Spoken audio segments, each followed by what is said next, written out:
Hey guys, welcome back. So today's video is going to be a makeup tutorial on the look I'm wearing right now. My camera's about to die, so I'm going to try to keep this short and sweet, but basically the focus of this look is using this new LimeCrime SuperFoil shadow in the shade Electric and Barbarella, which is this duo right here. I only use the green side, but really when you follow this look, you can choose either side or any other foiled shadow to use on the lid. And then the rest of the eye is using this Melt Dark Matter stack, which is bomb. But to be real, in the video I'm going to show you some cheaper alternatives, some dupes for these colors, because this isn't completely necessary. If you have some cheaper alternatives, you will be perfectly fine and able to recreate this look. But yeah, I just wanted to do a fun cut crease because I'm really practicing my cut crease skills, and I think I'm almost perfect. I've almost perfected them, so I'm really happy with the way this look turned out, and I hope you guys enjoy it. So we're going to jump right in. We are only doing the eyes, and I show you what I put on my cheeks and my lips in this video, but the rest of the face and the brows and all that is going to be cut short to keep it nice and simple, because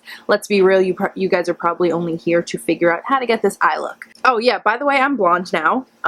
Mostly blonde. Up here is pretty dark, but I changed my hair. I'm really loving it. I think I'm going to be blonde forever now, but if you've watched my channel for a very long time, like when I first started, I was blonde back then too. Shout out to anybody that actually watched me back then.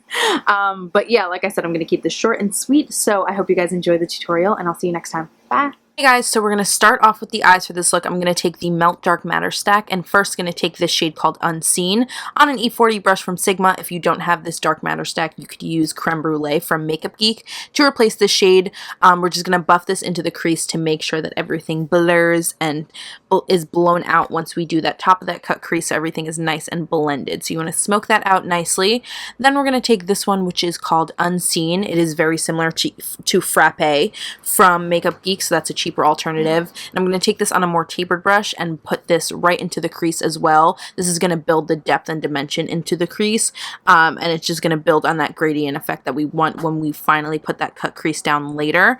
So you're going to make sure that's nicely blended. Then I'm going to take this color, which is called Enigma from the Melt Dark Matter stack. I'm going to put that on an E25 brush.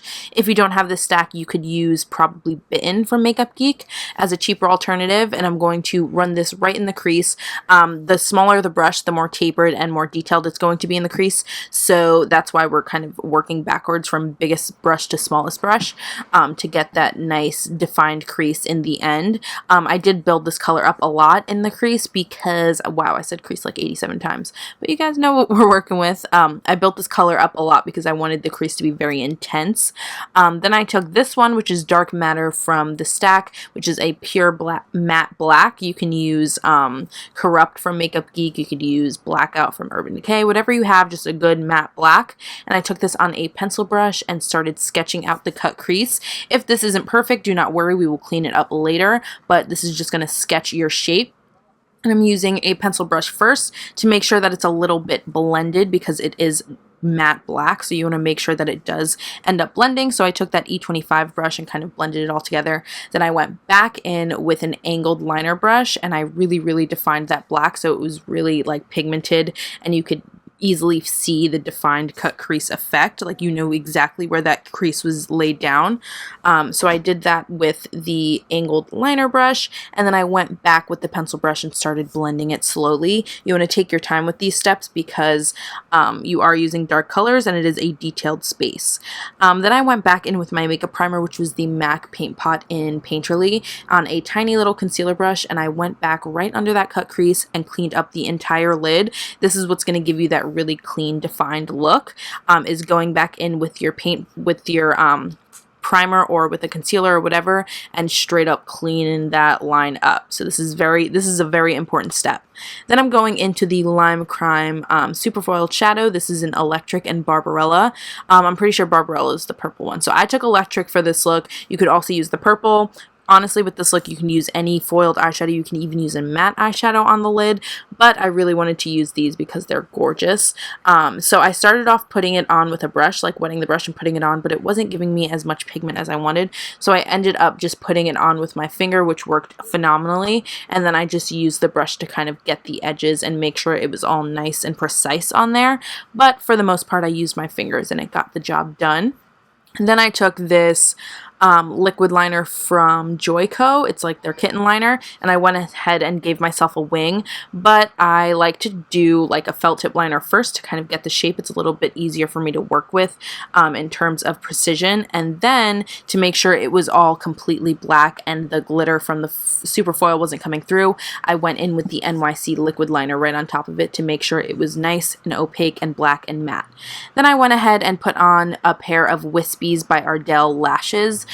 Just pop those on the eye to kind of complete the look. Well, not complete it, but finish up the top of the eye. Then I went in with a makeup wipe and cleaned up the fallout under my eye and kind of cleaned up the edges. Then I did my foundation routine, which I didn't include in this video, but the products will be listed down below. And then I went back in with Blur on this tiny little like shadow brush from Real Techniques, and I buffed that under the eye. And then I took a short shader brush with, what was this one called? Unseen, and I put that pretty close to the lash line, and then I decided I wanted it to be a little bit deeper, so I went in with Enigma on that same brush, and I put that very, very close to the lash line to add some depth and kind of mimic the crease of the upper lid. Then I went in with that same angled liner brush and the black, and I just put this on the outer corner to kind of tie the winged liner into the lower lash line a little bit to kind of make it all look a little bit more tied together. Then I just popped some mascara on my lower lashes to finish up the eyes.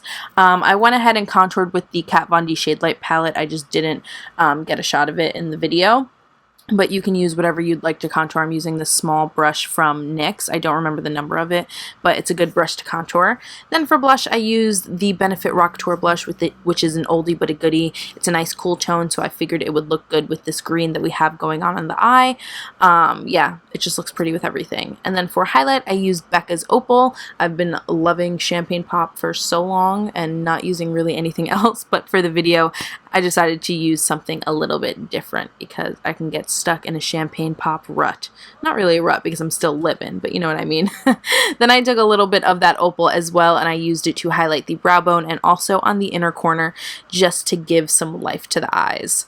Then for lips, I started off with Jordana's Coco Loco lip liner and just lined the edges of my lips. This is obviously a really dark lip liner for me, and it can look like a chola if I don't blend it out, but that's why we go in and we blend it out. So I lined the outer edges, and then I took Natural, I think this is Natural from NYX, and I just filled in the rest of my lips with that, and then I also took just my fingers and kind of blended it all together so that it didn't look crazy, but it did give the lips some fullness and dimension. And then for lipstick, I'm using Marc Jacobs, I don't remember the line of this lipstick, but the shade is called Sonic Truth. This is my new favorite nude lipstick. Oh my god, it's so gorgeous and it feels amazing on the lips. And then just to add a little touch of something, I used Pleasure Model Metallic Lip Tar from OCC and just popped that on the very center of the lips just to, I don't know, add a little bit of something to it. But once you do that, you're basically done with the whole look. I hope you guys liked. Okay, ladies, that's going to be it for this tutorial. I hope you enjoyed it. Make sure you give this video a thumbs up if you did, and make sure you subscribe to my channel if you are not already so you can keep up to date with all of my new videos. Let me know in the comments down below what other videos you'd like to see from me. I love you all so much, and I will see you next time. Bye!